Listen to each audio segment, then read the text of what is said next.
का स्वागत करते हुए वैलिड ट्राइब्स एक ऐसी संस्था जो बिजनेस के क्षेत्र में तो अपना कीर्तिमान स्थापित करती है, साथ साथ दिव्यांग बच्चों के लिए भी अपने सहयोग के लिए हमेशा अग्रणी भूमिका में रहती है। माननीय मंत्री जी और दीपा मलिक जी, माननीय मंत्री जी के साथ विनय जी जो हमारे उत्तराखंड से प्लानिंग कमीशन के चेयरपर्सन रहे हैं, मैं उनसे भी आग्रह करूंगी मंच पर आए। आदरणीय पवन शर्मा जी से क्या मैसेज देना चाहते हैं? मैं बहुत खुश हूँ। बैनियन ट्राइब के जो सीईओ हैं अनु अग्रवाल जी हैं, एक महिला हैं, उन्होंने इतना बड़ा सपना देखा और कई लोग उनके साथ जुड़े।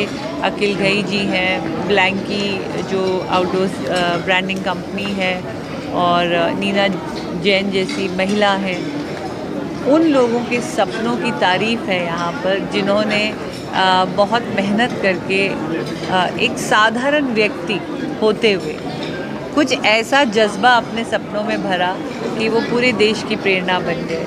और ऐसे चुनिंदा हीरों को चुनना, मैं धन्यवाद देती हूँ जूरी का भी, जिन्होंने ऐसे हीरे खोजे हैं जो समाज के लिए एक प्रेरणा है और सबको अपने सपनों की शक्ति को पहचानने का एक मैसेज देते हैं। तो मुझे बहुत अच्छा लगा कि प्रेसिडेंशियल अवार्ड्स की जो थीम है वो है पावर ऑफ ड्रीम।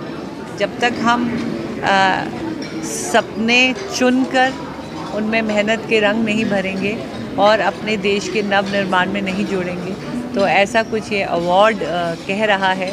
और ऐसा ही अवार्ड, चाहे मैं ये कहूँ कि मैं यहाँ पे होस्ट के रूप में हूँ, चाहे अवार्डी के रूप में हूँ, पर मैं खुश हूँ कि ऐसे ईमानदार अवार्ड्स हैं जो सच्चे सपनों को चुन रहे हैं।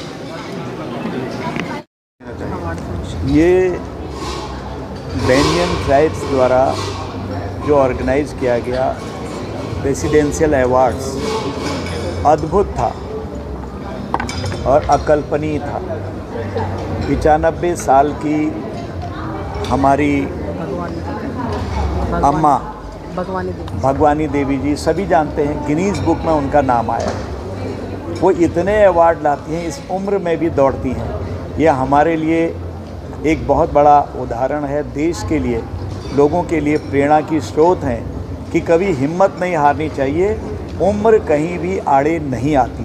अगर जज्बा है, हिम्मत है, तो आदमी कोई भी हर्डल आ रही हो उसको दूर कर सकता है, हर संकट को पार कर सकता है। और भी आर्मी के जो क्षेत्र में अच्छे काम किए हैं उनको भी अवार्ड दिया है। गेम्स में, अन्य गेम्स में जिन्होंने पैरा ओलंपिक में दीपा जी वगैरह ये लोग हैं, लंबे समय से जो संघर्ष कर रहे हैं दिव्यांगों के लिए, वो लोगों को भी आज अवार्ड मिला है।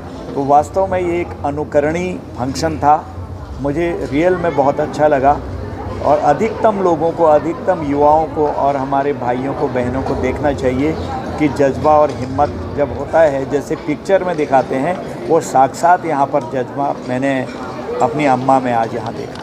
सर, कांग्रेस पार्टी ये कह रही है कि जातीय जनगणना पूरे इंडिया में होनी चाहिए बिहार के बाद। ये इंडिया अलायंस कह रही है। देखिए, आज सिर्फ मैं गेम्स की बात कर रहा हूँ और उसी पे बात कर रहा हूँ। बाकी इसमें हमारे प्रवक्ताओं ने सारी बातें बता दी हैं। उस व्यू से हम अलग थोड़ी हैं, कोई सारे एक साथ।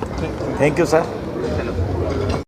एक मुझे बहुत बड़े नेता मिले, मैंने कहा कि आप बहुत काम करते हो। हाँ साहब, मैं बहुत काम करता हूँ। मैंने कहा क्या करते हो? मोबाइल पे मैं इतना काम करता हूँ। नहीं, मैंने कहा मोबाइल का टाइम कितना यूज करते हो? तो बड़े गर्व से बोले पार्लियामेंट में कि साहब मेरे मोबाइल का टाइम देखो, मेरे मोबाइल का टाइम है ना 14-15 घंटे है। बहुत बढ़िया है। मैंने कहा और सब ठीक चला? अजी साहब, आंख में गड़बड़ होगी तो अमेरिका के लिए इलाज का सही दिशा देना, आपके अनुभव विचारों को समाज के अंतिम व्यक्ति तक पहुंचाना।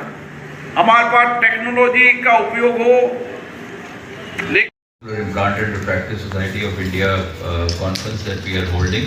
This is the annual conference that we have. Now this society actually is a society which within ophthalmology looks at cataract surgery and at refractive surgery.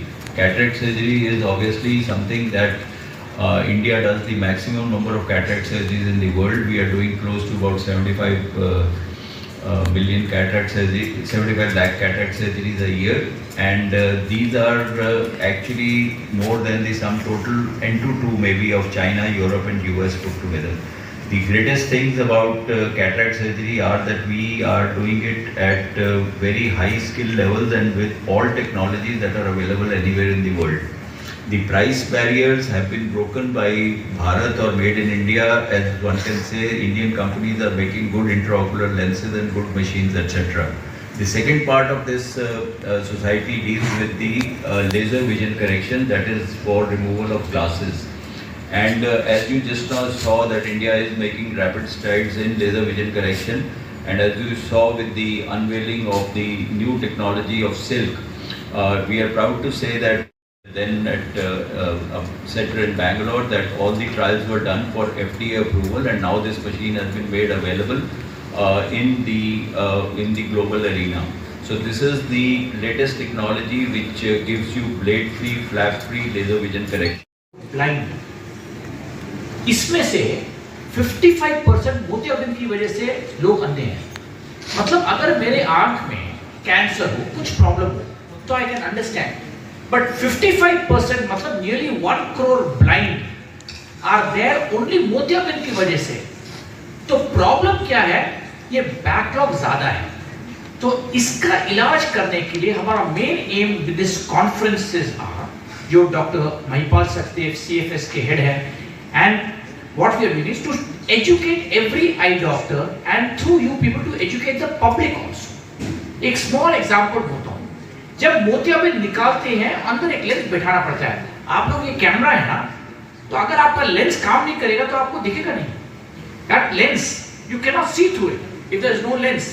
So if by chance the lens is damaged, I have to fix a new lens.